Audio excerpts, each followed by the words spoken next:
अगर बिजली बांग्लादेश को देना था, कोयला ऑस्ट्रेलिया से लेना था, तो झारखंड का क्या काम है, क्या रोल है झारखंड का? 100% बिजली बांग्लादेश को जाती है। ये चिंता का विषय है। Chairperson of the house, but they are not following your instruction. आपके ऑर्डर का अनुपालन नहीं हो रहा है, आपके इंस्ट्रक्शन का पालन नहीं हो रहा है अध्यक्ष महोदय, ये चिंता का विषय है। तो फिर हमारा क्या होगा? पुलिस की निकाली जाए, क्योंकि काफी युवा बेसब्री से इस बहाली के इंतजार में है।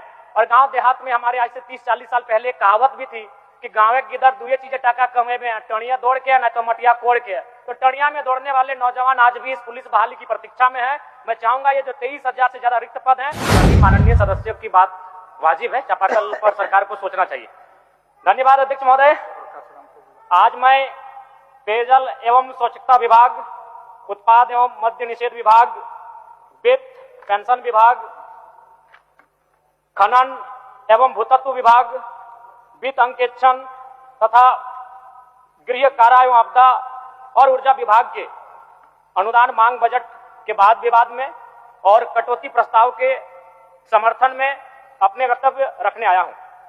अध्यक्ष महोदय, सबसे पहले तो मैं गृह विभाग की बात करता हूं। सबसे पहले मैं राज्य सरकार को आसन के माध्यम से बधाई देता हूं। उन्होंने सभी जिला के पुलिस टीम को पेट्रोलिंग के लिए नई गाड़ियां उपलब्ध कराई। मुझे लगता है नई गाड़ी और इनकी रफ्तार से शायद वो चोरों के काफी नजदीक पहुंच पाए, जनता की समस्याएं जब सामने हो तो वहां जल्दी पहुंच पाए, इसके लिए मैं बधाई देता हूं। साथ ही साथ मैं एक मांग भी कर देता हूं। कई वर्षों से हमारे जो पुलिस के भाई हैं उनकी मांगे हैं, वर्दी भत्ता, धुलाई भत्ता, विशेष कर्तव्य भत्ता, आर्मोरर भत्ता, चालक भत्ता, द्रुह भत्ता, राइफल भत्ता, वाहन भत्ता, चिकित्सा भत्ता, यात्रा भत्ता एवं शिक्षा भत्ता। इस पर भी सरकार को विचार करने की आवश्यकता है। साथ ही महोदय, जेएसएससी द्वारा आयोजित झारखंड आर्चिव प्रतियोगिता परीक्षा विज्ञापन संख्या 4/2015 के तहत एक नियुक्ति ली गई थी, जिसमें अभ्यर्थियों को 2 साल के बाद री मेडिकल का हवाला देते हुए उन्हें रोक दिया गया, जो कि चिंता का विषय है। मैं इसे भी संज्ञान में देना चाहूंगा। अब मूल विषय, अध्यक्ष महोदय, जब मैं विधानसभा का सदस्य बना तो मैंने सबसे पहला एक सवाल किया था 6 मार्च 2026 को, जिसमें सरकार ने उत्तर में बताया था कि पुलिस कर्मियों की संख्या लगभग 23,645 पद रिक्त है। महोदय, यह एक महत्वपूर्ण विभाग होता है, राज्य की विधि व्यवस्था का संचालन इनके जिम्मे होता है, और इतनी भारी संख्या में पुलिस कर्मियों की रिक्त पद का होना कहीं ना कहीं चिंता का विषय है। अतः मैं आसन के माध्यम से सरकार से पहले तो ये मांग करूंगा कि इसी वित्तीय वर्ष में एक नई बहाली कम से कम झारखंड पुलिस की निकाली जाए, क्योंकि काफी युवा बेसब्री से इस बहाली के इंतजार में है। और गांव देहात में हमारे आज से 30-40 साल पहले कहावत भी थी कि गाँव के इधर दुए चीजें टाका कमे में, टणिया दौड़ के ना तो मटिया कोड़ के। तो टणिया में दौड़ने वाले नौजवान आज भी इस पुलिस बहाली की प्रतीक्षा में है। मैं चाहूंगा ये जो 23,000 से ज्यादा रिक्त पद हैं, इनकी भरपाई की जाए। अध्यक्ष महोदय, बात करें आज अगर पुलिस विभाग के कार्यों की, उनकी वर्तमान स्थिति की, बहुत ही चिंताजनक है। आपने राजरप्पा के मंदिर में घटना को देखा। कई अवसरों पर पुलिस कर्मियों के द्वारा आम जनता के प्रति जो दुर्व्यवहार दिखता है वो भी साफ साफ झलकता है। और मैं तो पूरे विश्वास और दावे के साथ कह सकता हूं अध्यक्ष महोदय कि यदि किसी व्यक्ति के साथ समस्या होती है तो पुलिस को वहां पहुंचने में समय लगता है, लेकिन यदि रात के अंधेरे में कोई अवैध खनिज लेकर कोई वाहन जा रहा है तो वहां अगर उस गाड़ी को कोई रोक दे तो हमें लगता है पुलिस त्वरित पहुंच जाती है। अध्यक्ष महोदय, इसका मूल कारण है ट्रांसफर पोस्टिंग। ये किसी से नहीं छुपा है अध्यक्ष महोदय, भले लोग कहने से डर रहे हो, लेकिन आज इस राज्य की एक कड़वी सच्चाई है ट्रांसफर पोस्टिंग।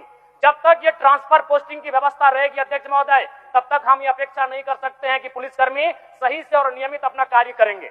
अध्यक्ष महोदय, आज के नौजवान अपना आदर्श किन्हें मानते हैं? किसी क्रिकेटर को। आदर्श किसे मानते हैं? किसी फिल्म के अभिनेता को।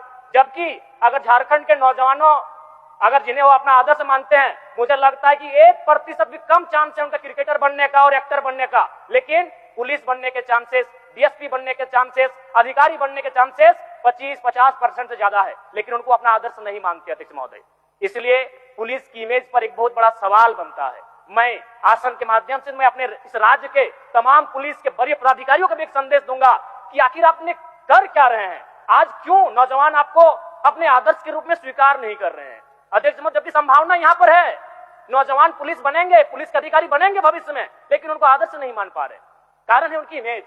और अध्यक्ष महोदय, कभी कभी ऐसा लगता है कि जब खजाना खाली होने लगा है तो रोड में वाहन की जांच शुरू कर दी जाए, जनता को परेशानी करने का कार्य आरंभ हो जाता है। महोदय, मैं स्पष्ट कहना चाहूंगा, मैं भी पक्षधर हूं कि जो लोग हैं वो हेलमेट पहने, वो लाइसेंस सही सलामत रखे, इंश्योरेंस का पालन करें। लेकिन मैं एक सुझाव देना चाहूंगा कि जब अब कभी जांच हो तो जिसके पास हेलमेट ना हो उसे हेलमेट दिया जाए, जिसके पास इंश्योरेंस के पेपर नहीं हो उस जगह पर जो आप फाइन ले रहे हैं उस इंश्योरेंस के पेपर तैयार किए जाए, जिनके पास जो कागज नहीं हो पहला अटेम्प्ट में पहली बार सबसे पहले उन कागजों को बनाया जाए, दूसरी बार अगर वो गलती करता है तो निस्संदेह आप उसे कठोर कार्रवाई करें। मैं इसका भी पक्षधर हूं।